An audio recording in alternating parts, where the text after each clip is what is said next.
그러니까 전국적으로 공급이 다 부족하고 오히려 지방이 공급이 상대적으로 더 부족한데 공급 부족이 서울만 나오는 이유는 수요 쏠림 때문이고 그 중저가 아파트 중에 특히 노도강 지역들이 강남처럼 그렇게 급격하게 상승을 못하는 이유가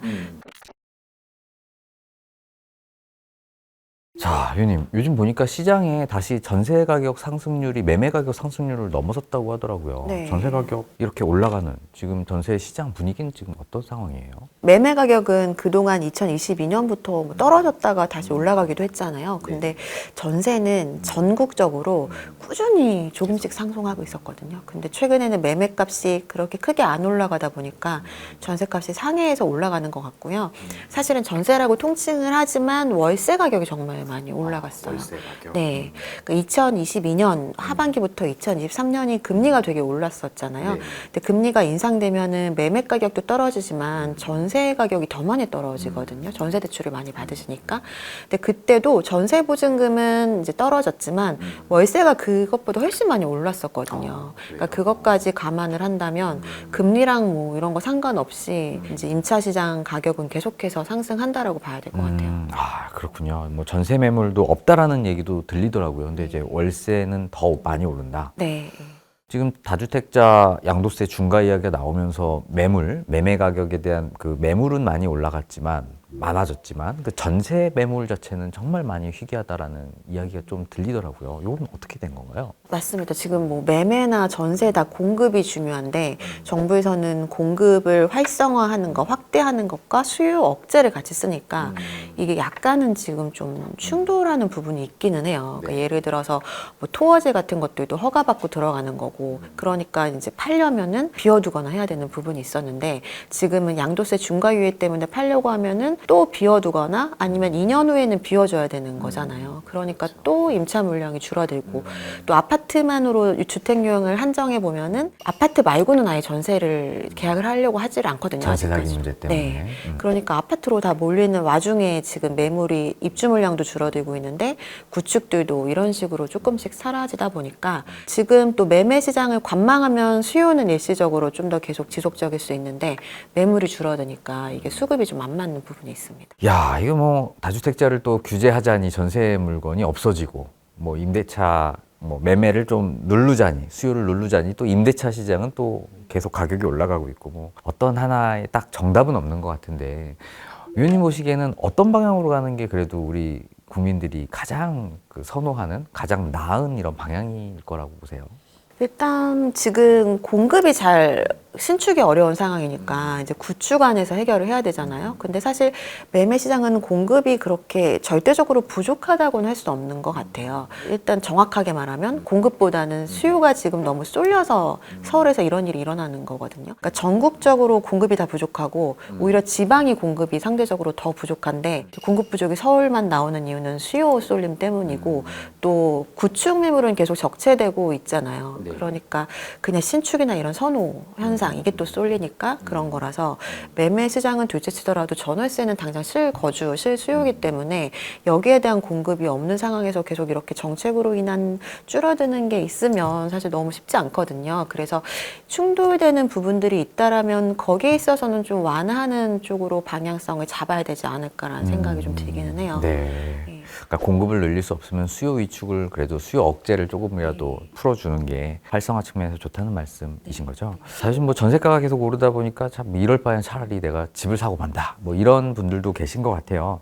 실제 이런 수요가 매매 시장에도 영향이 좀 있을까요? 아, 물론 있습니다. 지금 전월세 안 그래도 뭐 2년, 4년마다 이사 다니기도 불편한데 가격도 계속 오르고 또 이렇게 언론에서 많이 얘기하는 게 점점 전세 물량도 없다라고 얘기하니까 월세화되고 그러니까 좀 마음이 급해지죠. 그리고 지금까지 매매 가격이 서울은 몇 년 사이에 정말 접근하지 못할 정도로 많이 오르다 보니까 빨리 사야겠다 이런 움직임들이 있는데 최근에 또 매물이 많이 나오니까 그런 마음들이 좀 급해지는 분들도 있으신 것 같습니다.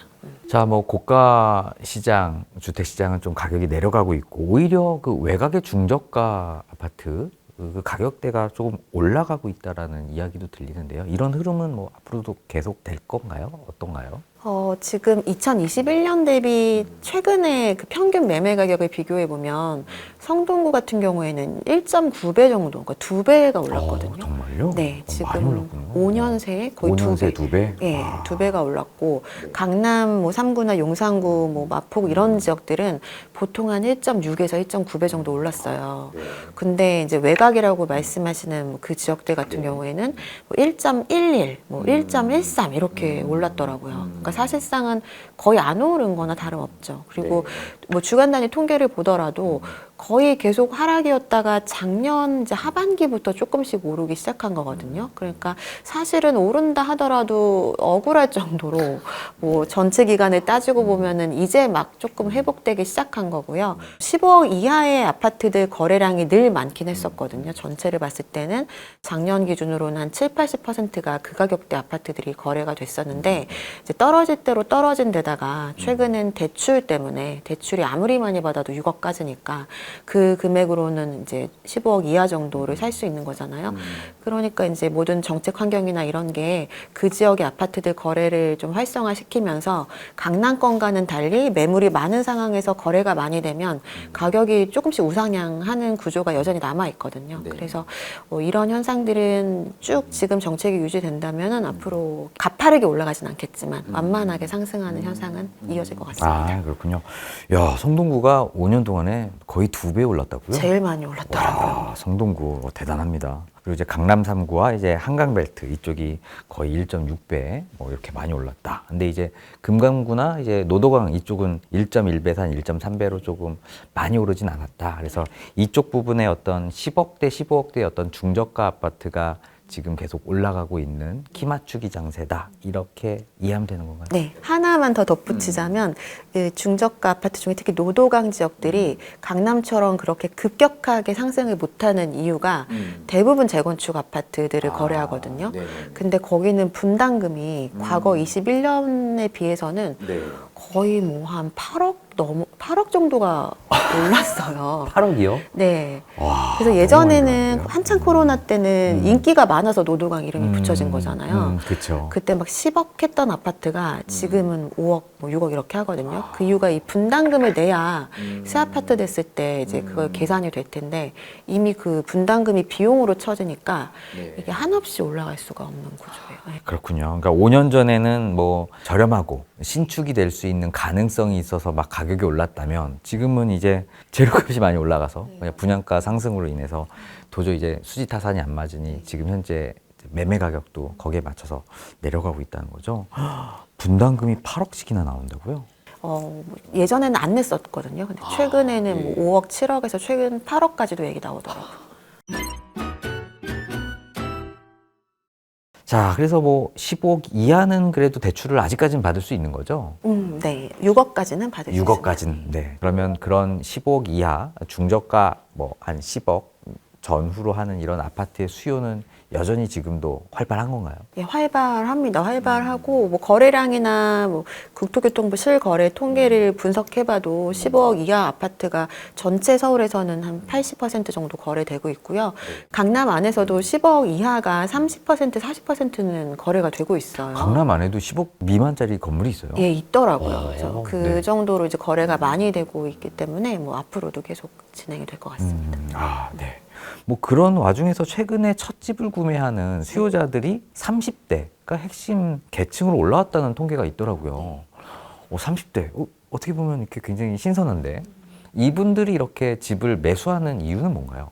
그러니까 예전 같으면 이제 결혼이나 해야 뭐 집을 살지 전세를 살지 고민했었는데 요즘 젊은 세대는 확실히 다른 게 뭐 결혼을 하든 말든 일단 내 집은 갖고 싶다 이런 분들이 좀 많아졌어요. 그리고 자산을 증식할 수 있는 마땅한 수단이 없잖아요. 뭐 주식도 있긴 하지만 주식은 또 변동성이 크니까 금액이 처음에 시드머니가 적을 때는 주식이나 금융자산으로 좀 불렸지만 이제 어느 정도 집을 살 만한 여력이 된다라고 한다면 주택시장을 보시는 분들이 좀 많아지신 것 같고요.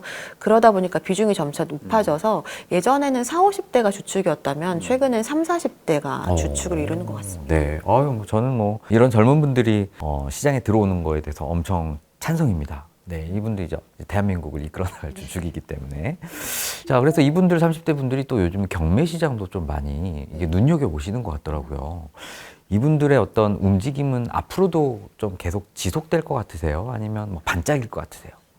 계속 지속 중이라고 보고 있어요. 코로나 이후로 좀 급격하게 늘어났거든요. 그때는 다 올라가니까 뭐 주식도 많이 시작하신 분들 있지만 부동산도 관심을 갖기 시작했고 최근엔 또 정보가 너무 넘쳐나다 보니까 본격적으로 공부하시는 분들 많으신데 정부 정책이 이렇게 겹겹이 쌓여 있으니까 규제를 피할 수 있는 쪽이 경매이기도 하고 또 비교적 저렴하게 살 수 있는 기회가 또 있으니까 경매 공부를 유료로 막 이렇게 지불하시고 하시는 분들 많으시더라고요. 네.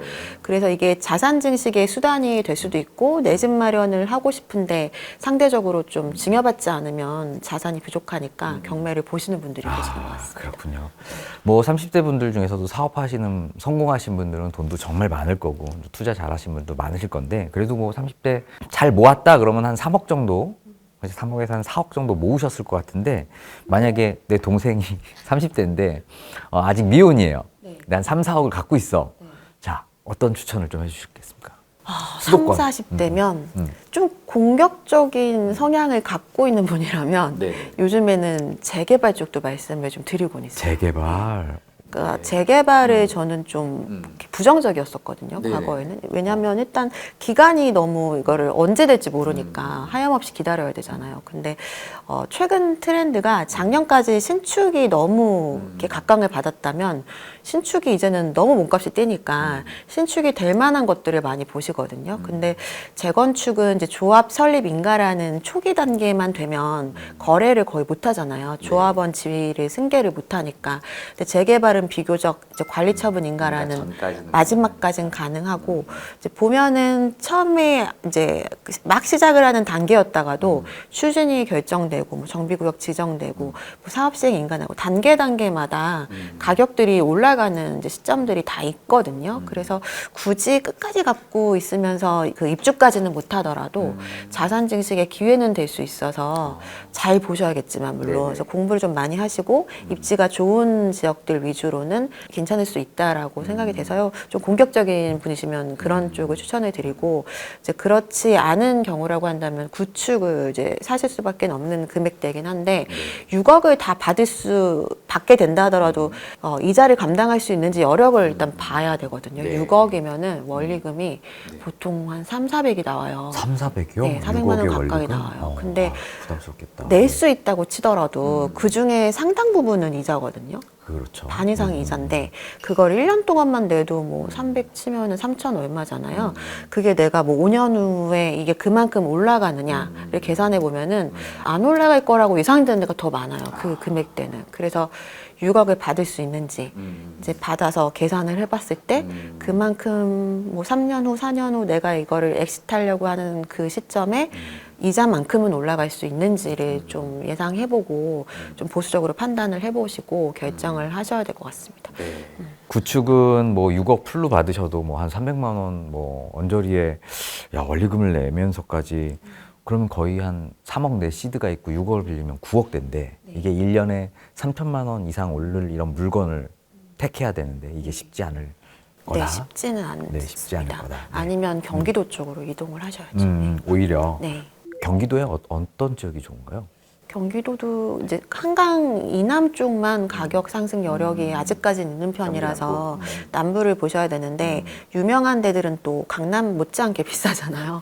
뭐 분당, 하남, 뭐 과천 이런 데 너무 비싸고 최근에 그런 이유로 많이 오른 지역이 이제 용인 쪽이거든요. 수지. 네, 용인 네. 수지. 그 지역 좋게 저도 많이 말씀을 드렸었어요. 그래서 그렇군요. 그런 데들처럼 용인 수지가 지금도 아마 가격이 올랐어도 이 금액대면 접근이 가능한 정도일 단지들이 거예요. 많이 있죠. 그래서 네. 거기가 많이 오른 이유는 이제 접근성, 물리적인 거리도 멀지 않고 지하철로 다니는 그냥 시간적인 거리도 나쁘지 않고 그리고 개발 호재가 확실한 것들이 있거든요. 뭐 이렇게 직주 근접이 되는 기업 이전이 있으니까 그런 기업 이전이 있으면 전월세 물량도 소진이 많이 될 수 있고 그 지역에 이제 소득이 많아지니까 이제 주택 가격이 올라갈 수 있는 요인이 되거든요. 그래서 그런 식으로 여러 가지 호재나 이런 지금 이제 바꿀 수 없는 입지 같은 것들이 잘 맞아 떨어지는 지역들을 찾는 게 중요한 것 같습니다. 이미 한 1년 전에 비해서 전고점 다 넘었더라고요. 네, 그쪽 그렇죠. 지역이. 예. 근데 워낙 좀 저렴하긴 했었어요. 네. 입지 대비. 지금 사도 늦지 않나요? 지금 사도 늦지 않은 것 같습니다. 아, 예, 예. 네. 고민들 좀 많으실 것 같은데 향후 1년이 좀 기회라고 하니까 유심히 좀 보시고 공부하시고서 뭐 구축 위주, 입지 좋은, 그리고 아니면 좀 고수 영역이지만 좋은 어떤 재개발 투자 이런 쪽도 한번 고민을 좀 많이 해보시면 좋을 것 같습니다. 자, 그럼 3부에서는 제가 한번 부동산 시장 전망에 대해서 한번 여쭤보도록 할게요. 감사합니다.